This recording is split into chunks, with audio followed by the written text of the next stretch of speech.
प्यारे विद्यार्थियों, हिंदी साहित्य को लेकर के आप लोगों का प्रश्न है कि एलटी ग्रेड, जीआईसी, टीजीटी और पीजीटी की तैयारी कर रहे हैं अथवा DSSB या केवीएस की तैयारी कर रहे हैं और हिंदी विषय है आपका, तो आपके लिए सर्वोत्तम पुस्तकें कौन सी हो सकती हैं? जो आपका अभीष्ट प्रश्न था वो पुस्तकों पर आकर के लटक रहा था। तो पुस्तक और अभ्यास दोनों अगर साथ साथ चलेगा, चयन की प्रक्रिया में अंतिम दौड़ में आप तभी शामिल हो पाएंगे जब आप रेस में सबसे आगे निकल सकें। तो उसके लिए आपको मैं बताना चाहूँगा कि आपको MCQ फॉर्मेट में भी चीज़ें पढ़नी पड़ेगी और उसका लिखित अभ्यास भी करना पड़ेगा। अगर आज आपकी ये आपके मन में कहीं से भी छाया हुआ है कि कोई गाइड पढ़ के या किसी प्रकार की वस्तुनिष्ठ पुस्तकें पढ़ के आपका सिलेक्शन हो सकता है, तो नहीं हो सकता है।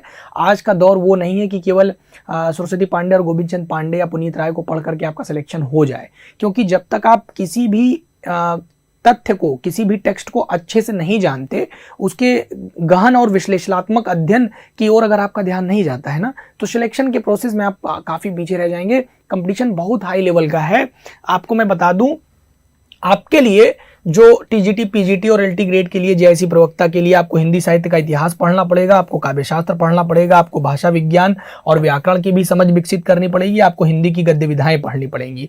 इतना पोर्शन तो पढ़ना ही पढ़ना है। अब जब आप हिंदी साहित्य के इतिहास में उतरेंगे तो आपको आचार्य रामचंद्र शुक्ल जी की किताब पढ़नी चाहिए। ये भी किताब मार्केट में बहुत बेहतरीन तरीके से आसानी से उपलब्ध है, लेकिन आपको इनकी जो वह पुस्तक खरीदनी है जिसकी भूमिका रामस्वरूप चतुर्वेदी जी के द्वारा लिखी गई है। नागरिक प्राणी सभा के द्वारा इसका प्रकाशन किया गया था। वह पुस्तक आचार्य रामचंद्र शुक्ल जी का, और ये रेड पेन से इसलिए लिखा गया क्योंकि अभीष्ट पुस्तक है। इसको पढ़े बिना हिंदी का विद्यार्थी हिंदी साहित्य के किसी भी परीक्षा में न तो नेट जेआरएफ हो सकता है, न तो एलटी ग्रेड निकाल सकता है, न टीजीटी, मतलब कहीं पर भी गुजारा नहीं होगा।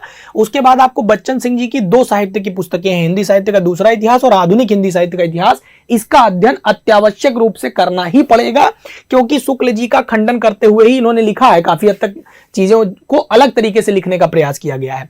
डॉक्टर नगेंद्र का आधुनिक वाला केवल पोर्शन आपको पढ़ लेना है, जिससे आपकी समझ थोड़ी सी विकसित हो जाए। हो सके तो भक्ति काल वाला भी थोड़ा सा मामला यहां से समझने की कोशिश करिएगा। हालांकि मैं अगर पर्सनल मेरी राय अगर आपको पूछना हो तो मैं रीतिकाल से लेकर के आधुनिक तक के खंड को डॉक्टर नगेंद्र से पढ़ने की पूरी सलाह देता हूं। फिर इधर आ जाइए, आपको गद्य विधाओं के तौर पर आपको रामचंद्र तिवारी जी का अध्ययन करना ही चाहिए, क्योंकि आपके सिलेबस में लगा हुआ है एक एक चीज की। उपन्यास का इतिहास क्या होगा, कहानी का इतिहास क्या होगा, नाटक का इतिहास क्या होगा, ये सब आपको पढ़ना पड़ेगा। अच्छा, एक पुस्तक और पढ़नी पड़ेगी, हिंदी साहित्य की संवेदना का विकास। आप कमेंट बॉक्स में कमेंट करके बताइएगा कि किसकी पुस्तक है, राइटर कौन है, कब प्रकाशित हुई थी। और हिंदी साहित्य से अगर आप तैयारी कर रहे हैं तो चैनल को सब्सक्राइब करिए। मैं आपको आगे भी ऐसे वीडियोस देते रहूंगा। धन्यवाद।